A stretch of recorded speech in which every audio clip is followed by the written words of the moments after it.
Guys,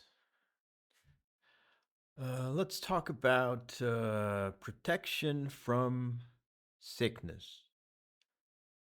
Um, there is a phenomenon that when there is an epidemic, some people don't get sick, and so we want to know why, right? There's been a lot of debate between the germ theory and terrain theory people. And, well, here is the homeopathic perspective. So, as usual, we're going to be turning to Kent, and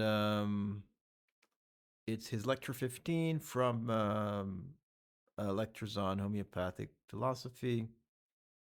And he's also basing this on Organon 35.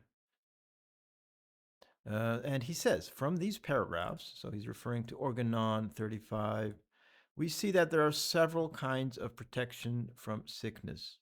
When a violent epidemic is raging, we all know that although the number of victims is large, let's just zoom in a little bit.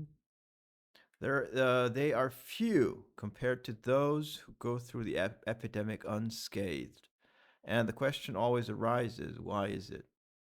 We suppose, and probably rightly so, that a large number of the immune have escaped because they were usually strong and vigorous or in a state of very good order. So that's the modern germ theory explanation. It's that your immune system is too strong to be affected by the infectious agent.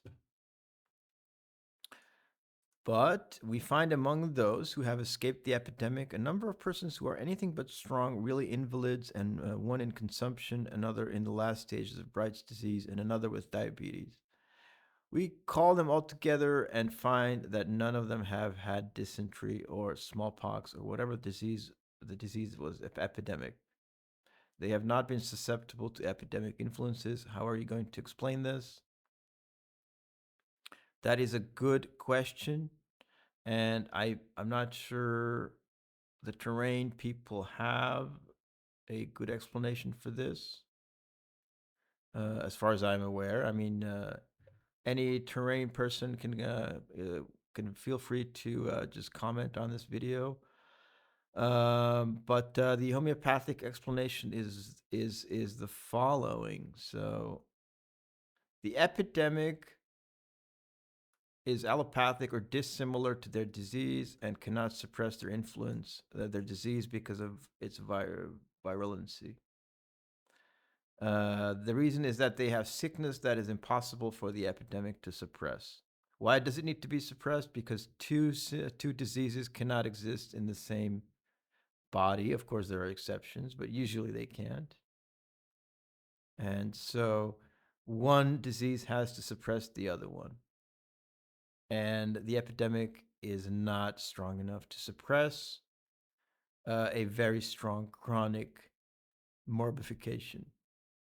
So, yeah, if the chronic disease is very mild, a severe attack of dysentery will cause that disease to disappear temporarily, and the new epidemic disease will take hold.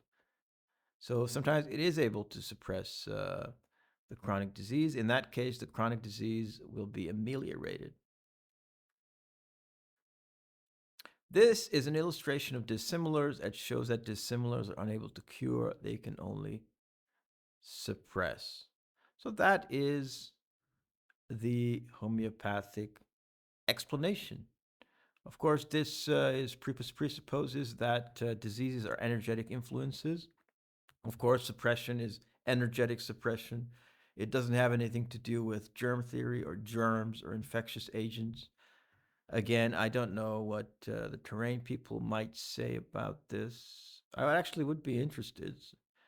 Um, the relation between chronic dissimilar diseases is somewhat different. For example, a patient in the earlier stages of Bright's disease and the symptoms are clear enough to make a diagnosis.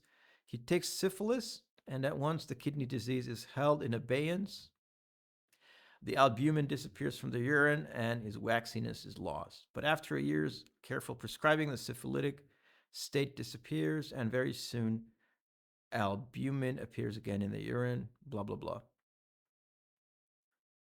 So, in chronic diseases, two chronic diseases can alternate with each other. And if it's one of them is treated homeopathically, which means cured in the true sense of the word, then one will be reduced in its activity and the other chronic disease will show itself. This you will find to be the case when you have to treat syphilis and psora together.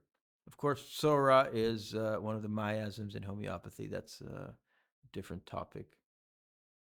Right. Um, from the organon, when two similar diseases meet together in the organism,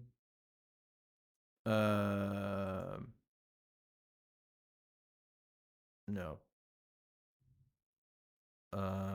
something like that. So that was protection from sickness.